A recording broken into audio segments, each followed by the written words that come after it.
karena jarang dikontrol jadi saya sering pulang malam dan ngiter-ngiter nyari musuh gitu Kak.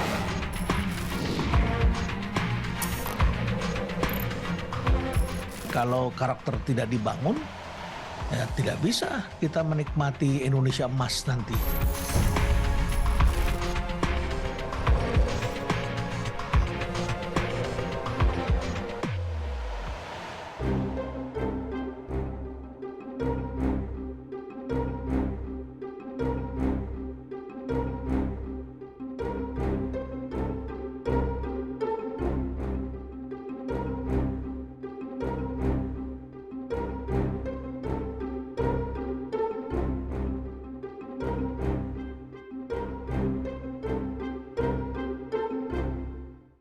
Pendidikan karakter masih dianggap remeh bagi sebagian orang, padahal pendidikan karakter menentukan integritas bangsa.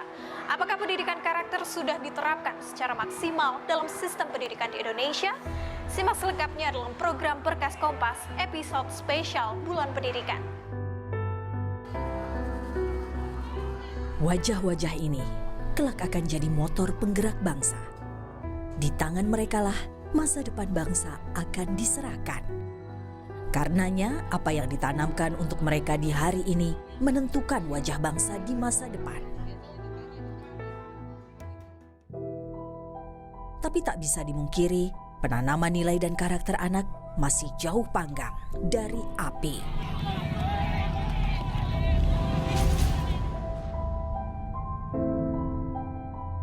Berbagai kasus kekerasan yang dilakukan anak dan remaja jadi potret betapa nilai dan karakter baik belum mengakar pada sebagian generasi muda.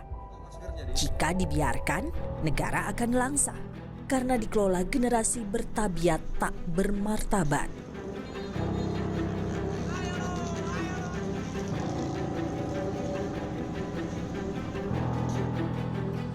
Minimnya nilai kejujuran dan integritas yang kerap dipertontonkan para abdi negara tak dimungkiri buah dari lemahnya penanaman karakter pada usia muda. Seperti yang terjadi pada anak-anak berhadapan hukum yang direhabilitasi di sentra milik Kementerian Sosial. Di sentra Handayani ada sekitar 59 anak berhadapan hukum yang sedang direhabilitasi. Mayoritas adalah pelaku tawuran. Salah satunya NN. Anak berusia 14 tahun lulusan SD ini terlibat dalam tawuran yang menimbulkan korban jiwa. 8 bulan lalu, setelah divonis 1 tahun penjara oleh Pengadilan Negeri Jakarta Barat, ia dirujuk untuk direhabilitasi di sentra Handayani.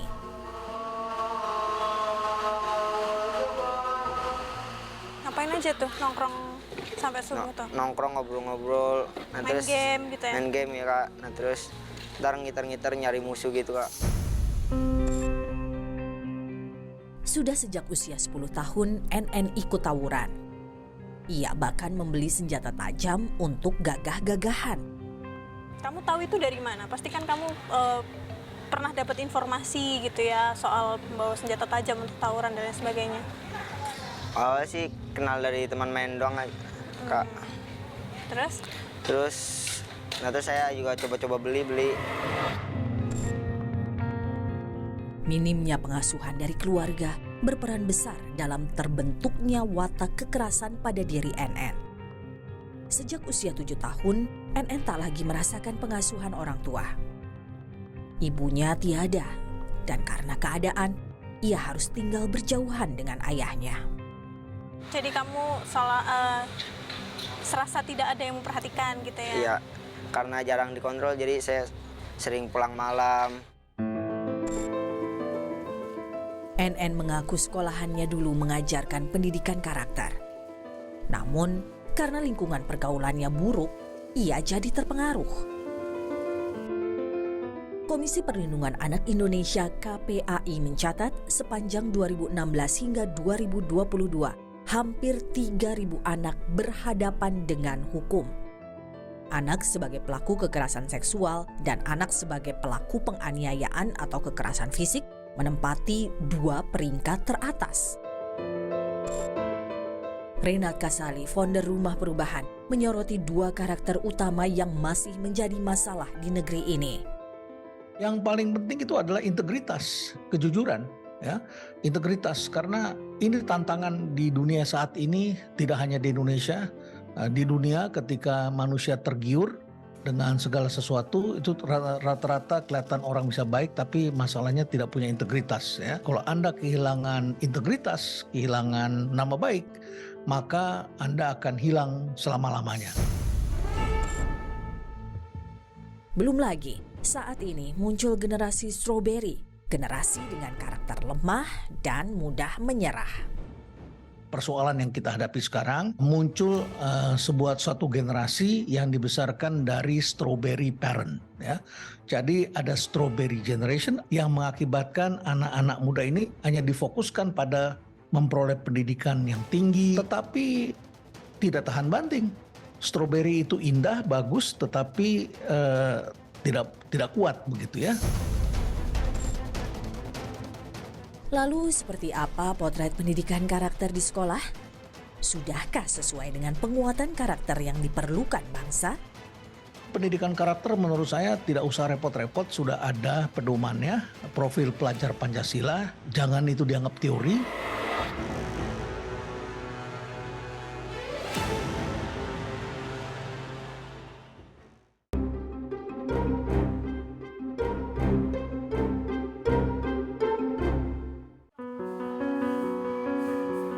Bak membesarkan bibit, karakter anak perlu dipupuk dan dirawat sejak dini. Nilai yang ditanamkan pada masa emas tumbuh kembang anak jadi fase penting pembentukan karakter.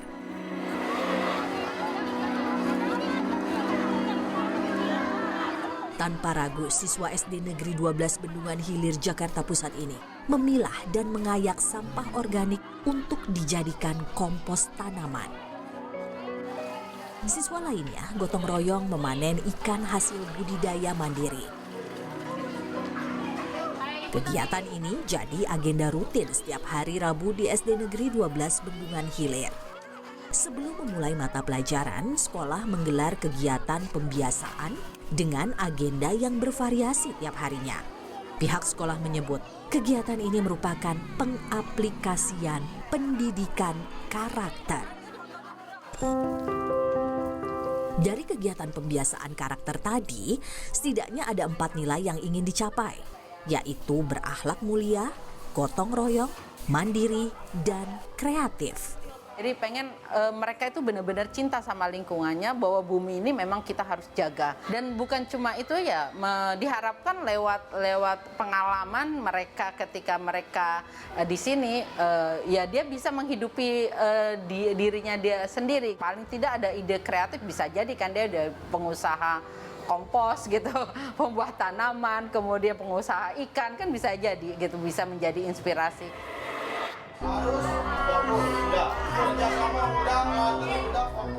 Tak hanya melalui kegiatan pembiasaan di lapangan, pendidikan karakter juga diselipkan di mata pelajaran sehari-hari. Sekolah membebaskan setiap guru mengadopsi berbagai macam cara agar nilai-nilai baik bisa diserap anak secara maksimal. Pembiasaan kejujuran di kelas misalnya mereka terapkan lewat kehadiran kotak kejujuran. Sekolah meyakini perilaku jujur lewat tindakan kecil ini bisa punya dampak besar di kemudian hari. Contoh misalkan gini, ini ada perlengkapan kelas kita nih yang ada di sini. Kemudian kalian wajib penjaga. Nah, ketika salah seorang anak misalkan merusak gitu, nah ini tanpa harus dilaporkan ini rusak, biasanya si guru akan menanamkan supaya dia berani mengakui kesalahannya. Meningkatkan integritas anak didik memang tak semudah membalikan tangan. Untuk menangani anak yang punya catatan pembenahan integritas, sekolah mengklaim selama ini menggandeng psikolog dari puskesmas tempat. Psikolog akan menggali persoalan yang dihadapi anak serta menanamkan nilai-nilai kejujuran. Gongnya pendidikan di Indonesia ya, artinya penguatan pendidikan karakter. Kami ya pengen anak ini ya punya sikap nasionalis, kemudian dia suka menghargai temannya, jujur udah pasti gitu, kemudian dia berani. Sudahkah pendidikan karakter di sekolah menyasar dua masalah utama karakter bangsa, yaitu penguatan kejujuran dan integritas? Jadi pendidikan karakter menurut saya tidak usah repot-repot, sudah ada pedomannya, profil pelajar Pancasila. Jangan itu dianggap teori, diterjemahkan dalam bentuk latihan kepemimpinan. Pernah ada sekolah yang mengembangkan misalnya kantin integritas. Itu sebenarnya baik ya, tapi kelihatannya tidak tahan lama. Jadi dibiasakan aja kulturnya di sekolah itu, tapi harus dibangun dengan kultur. Bagaimana dengan pendidikan karakter di sekolah swasta? Tim Berkas Kompas mendatangi sekolah Cikal di Lebak Bulus, Jakarta Selatan. Bukan sembarang menghitung, siswa kelas 5 SD Cikal ini sedang hitung-hitungan soal modal yang perlu mereka siapkan untuk kegiatan Market Day. Apa kamu you already return all the capital that you already spent? Kegiatan ini rutin dilakukan setiap 1 tahun sekali. Tujuannya agar anak punya karakter kreatif, mengembangkan kemampuan analisis. Untuk mengasah kejujuran, sekolah Cikal mendorong setiap anak belajar jujur dari diri sendiri.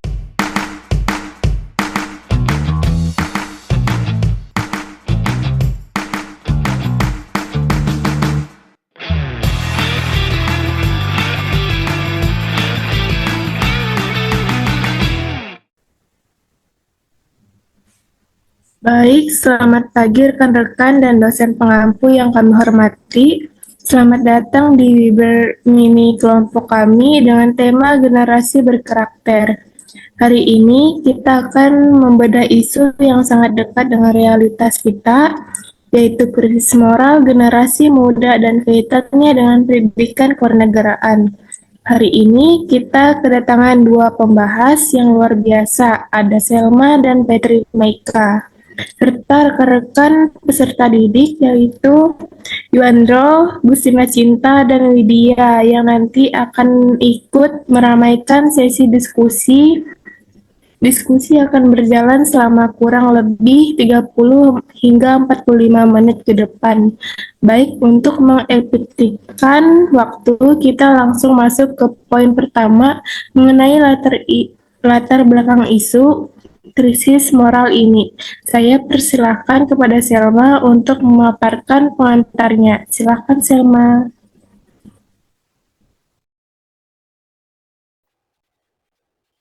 Terima kasih Nopi selaku moderator. Halo teman-teman semua, di sini saya ingin menyoroti kenapa sih kita mengangkat isu krisis moral ini. Kalau kita lihat di media sosial atau lingkungan sekitar, fenomena seperti tawuran, cyberbullying, lunturnya rasa hormat kepada orang tua atau guru, hingga sikap acuh tak acuh terhadap normal sosial itu makin marak. Generasi muda saat ini tentunya sangat cerdas secara digital, tapi sayangnya seringkali mengalami degradasi moral atau penurunan nilai-nilai karakter. Nah, apa kaitannya dengan mata kuliah pendidikan kewarganegaraan yang akan kita pelajari? PKN itu bukan cuma soal hafal menghafal pasal undang-undang atau teori hukum. Pendidikan kewarganegaraan adalah wadah untuk membentuk civic disposition atau watak kewarganegaraan. Di mata kuliah ini kita diajak bagaimana menjadi warga negara yang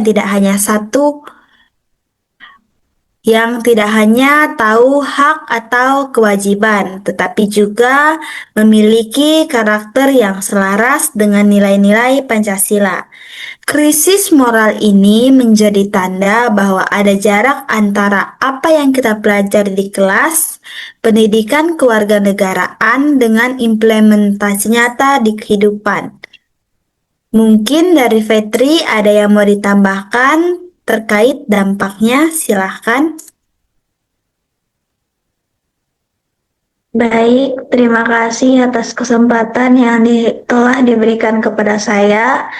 Seperti yang disampaikan Selma, betul sekali. Di sini saya akan melanjutkan ke dampak dari krisis moral terhadap kehidupan kewarganegaraan kita.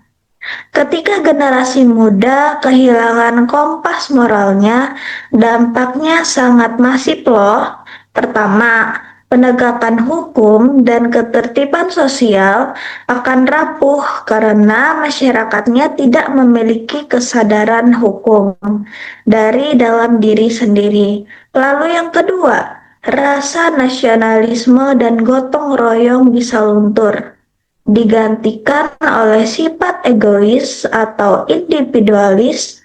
Jika generasi muda terus-menerus egois dan tidak punya etika, bagaimana kita bisa menjaga persatuan negara yang multikultural ini? Singkatnya, krisis moral bisa merusak fondasi demokrasi dan kemajuan bangsa kita ke depan. Kita tidak bisa diam saja melihat fenomena ini. Sekian dari saya, terima kasih. Wah, dampaknya ternyata luar biasa. Mengerikan ya untuk masa depan bangsa. Terima kasih Selma dan Petri atas pemaparannya. Nah, kelompok kita tidak tentu hanya datang membawa masalah, tetapi juga menawarkan solusi konkret. Bagaimana permula solusi dari kelompok kita? Silahkan Selma dan Petri. Baik, benar sekali Nopi. Kami dari kelompok merumuskan 5 pilar utama sebagai solusi pembentukan karakter dasar manusia yang bermoral, yaitu yang pertama, literasi, yang kedua, tata krama, yang ketiga, sopan santun, yang keempat, etika, dan yang kelima, adab. Kita mulai dari literasi. Literasi di sini bukan cuma bisa membaca buku, tetapi literasi moral dan digital. Kemampuan menyaring informasi baik dan buruk. Kemudian tata krama dan sopan santun. Ini adalah tindakan fisik atau implementasi harian bagaimana kita bisa menghargai orang lain dalam interaksi sosial. Baik, izin menambahkan untuk poin etika dan adab. Seperti yang kita tahu, bahwasanya etika adalah sistem nilai atau prinsip yang kita pegang sebagai standar berperilaku. Sementara adab adalah puncak dari segalanya. Ia melibatkan ketulusan hati, spiritualis, dan keluhuran budi pekerti seseorang. Kelompok kami sangat percaya bahwa dengan mengintegrasikan kelima aspek ini secara konsisten sejak dini, baik di lingkungan keluarga, kampus, maupun masyarakat, maka seorang manusia barulah dianggap layak menjadi seorang yang bermoral. Solusi ini harus dimasukkan kembali dalam internalisasi nilai-nilai pendidikan kewarganegaraan secara praktis. Terima kasih. Luar biasa, 5 pilar literasi, tata krama, sopan santun, etika, dan adab. Baik, sekarang kita buka sesi diskusi dan tanya jawab untuk para peserta. Di sini sudah ada Iwandro dan Widya. Silahkan jika ada yang ingin ditanyakan atau ditanggapi. Baiklah, terima kasih untuk teman-teman telah memberikan saya kesempatan untuk bertanya. Saya Iwandro ingin bertanya tentang solusi 5 pilar tadi. Tadi kan 5 pilar sangat bagus dalam teori, tapi dalam era digital sekarang tuh apakah relevan? Tantangannya kan besar sekali tuh. karena paparan budaya luar lewat media sosial yang sangat kuat. Menurut kakak-kakak yang membahas atau teman-teman yang membahas, bagaimana cara paling efektif untuk menerapkan pilar adab dan sopan santun ini di dunia maya yang sedang merajalela? Terima kasih. Wah, baik. Terima kasih. Pertanyaan sangat bagus ya, Yuandro. Saya coba jawab. Jadi, penerapan adab di media sosial itu sering kita sebut dengan etika internet atau etiket. Caranya adalah memposisikan diri bahwa di balik layar gawai yang kita komentari itu adalah manusia nyata yang mempunyai perasaan. Sebelum mengetik komentar, gunakan literasi moral yang tadi. Apakah ketikan saya sopan? Apakah ini menyakiti orang lain? Jadi kuncinya adalah menahan diri dan sadar bahwa aturan adab di dunia nyata itu mutlak berlaku sama dengan di dunia digital. Terima kasih. Baik, saya Widya izin menyambungkan pertanyaan mengenai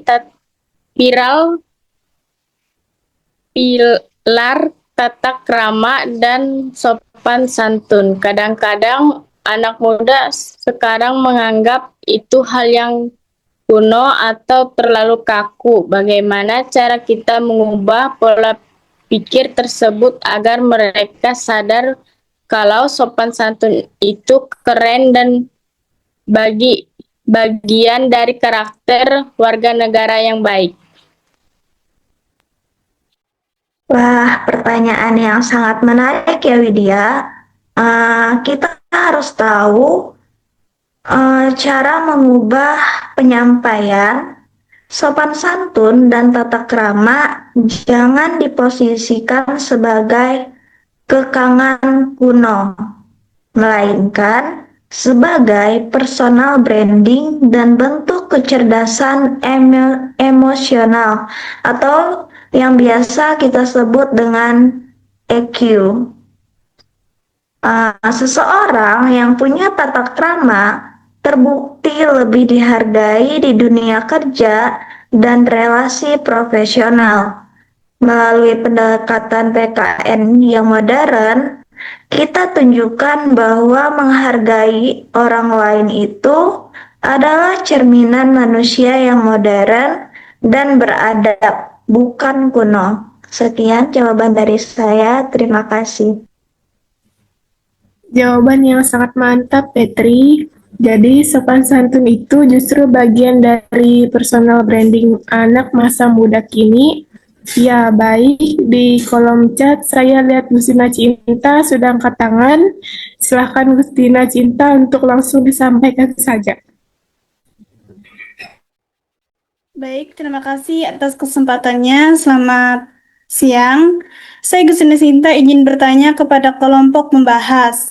Dari 5 pilar solusi yang dipaparkan tadi, ada pilar tata krama, sopan santun, etika, dan adab. Bagi saya pribadi nih, keempat hal ini sekilas terdengar mirip sekali. Bisakah Selma atau Petri memberikan contoh konkret satu situasi di kampus di mana kita bisa melihat dengan jelas perbedaan atau pembahasan antara penerapan tata krama, sopan santun, etika, dan adab tersebut? Terima kasih.